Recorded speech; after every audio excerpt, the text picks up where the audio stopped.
두 번째 예물이라 하는 것은 하나님께 드리는 거룩한 몸이라는 말씀입니다. 요한복음 1장 29절에 이튿날 요한이 예수께서 자기에게 나아오심을 보고 이르되 보라, 세상 죄를 지고 가는 하나님의 어린 양이로다. 구약에서 예물은 소와 양이지만 이제 새 언약의 성령 시대는 예수 그리스도 몸 자체를 어린 양이라는 예물로 말하고 있습니다. 이러한 예물 신학은 믿는 자가 하나님께 드리는 예물임을 자각하라는 것입니다.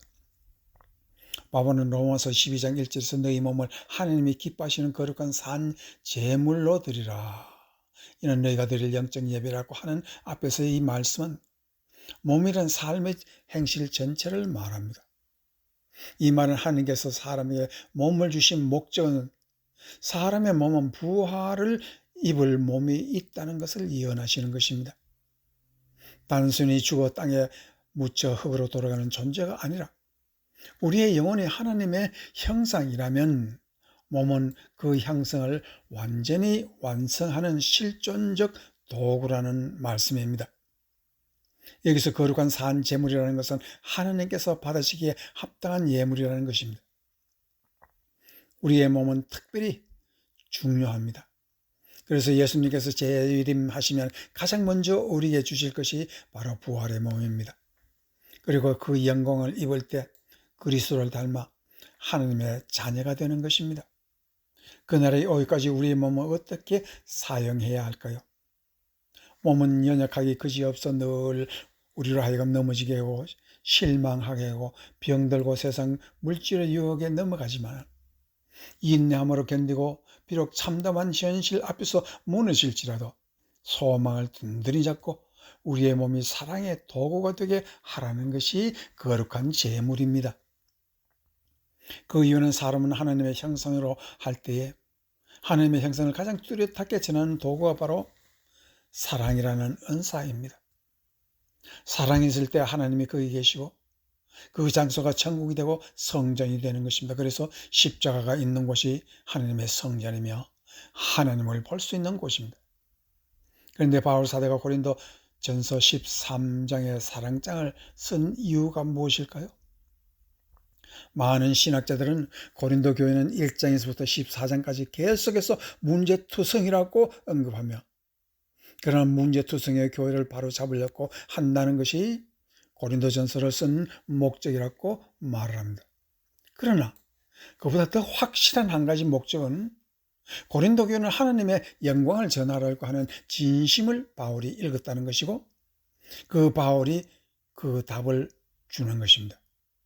그런 진정 교회의 문제가 아무리 많아도 한 가지만은 분명히 하자는 것입니다.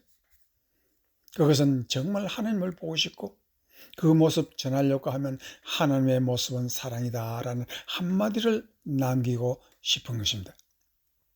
아무리 이적 기적을 행하여도 하나님의 모습은 보지 않는다고 했습니다.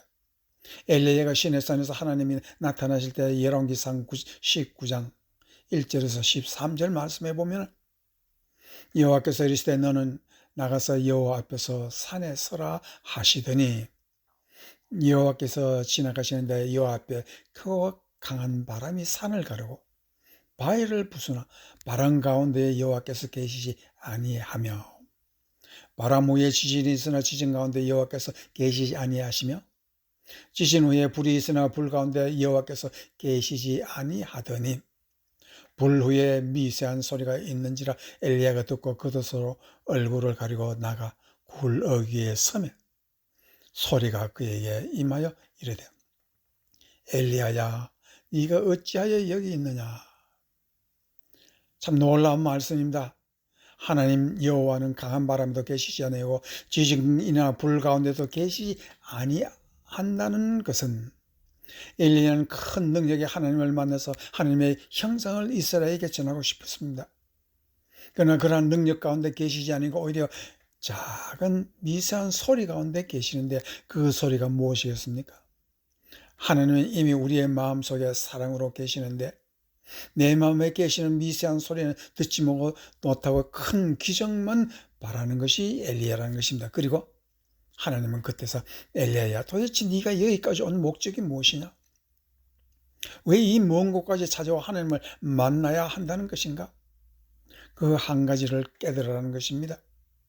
우리의 영혼 깊은 곳에 계시는 미세한 음성이 사랑이며 그 음성을 들을 줄 알면 하나님을 본 것이라는 것입니다. 사랑보다 위대한 능력이 없다는 것입니다. 사도 바울도 하나님의 능력으로 뽐내고 싶으면 더 좋은 길을 보이기라 하시면서 고린도전서 12장도 은사장이요, 뛰어서 14장도 은사장이지만 그 가운데에 뭐를 넣으면 13장 사랑장을 삽입해서 하나님이 우리에게 어떠한 분이신가를 가르치며 고린도 교인들의 뇌리에 강하게 사랑이 하나님이라는 것을 가르치고 있습니다. 사랑만이 하나님의 형성을 되려는 능력이라는 사실입니다. 이 거룩한 말씀이 바로 엘리야가 들은 미세한 양심의 소리입니다. 우리의 양심은 사랑을 외면할 때 떨며 통회하지만 그 미세한 음성 앞에 우리의 몸을 완전히 예물로 드리기 전에 평안이라는 것은 가질 수가 없다는 것입니다. 바울사도는 미세한 양심의 소리를 사랑장에 기록합니다. 고린도서 13장 8절에서 10절, 사랑은 언제까지나 떨어지지 아니하되 예언도 패하고 방언도 그치고 지식도 패하리라. 우리는 부분적으로 알고 부분적으로 예언하니 온전한 것이 올 때는 부분적으로 하던 것을 패하리라. 사랑 앞에는 그 놀라운 은사도 다 무너지면 사랑은 하나님의 모습을 선명하게 드러내며 그리고 영원하게 능력이라는 것입니다. 그러면 우리의 몸은 사랑의 도구가 될 때 하나님은 우리의 썩을 몸을 영원히 썩지 않을 부활의 몸으로 갈아입히신다는 것입니다. 이것이 우리의 몸을 주께 드리는 이유라는 것이고, 그래서 12장 은사장과 14장 은사장 한가운데 사랑장을 기록해둔 목적입니다. 우리가 어떻게 이러한 신비한 하나님의 뜻을 깨달을 수 있겠습니까?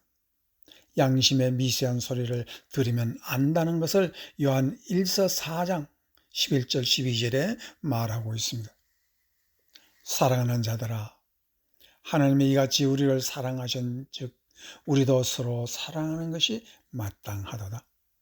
어느 때나 하나님을 본 사람이 없으되 만일 우리가 서로 사랑하면 하나님이 우리 안에 계시고 그 사랑에 우리 안에 온전히 이루어지느니라.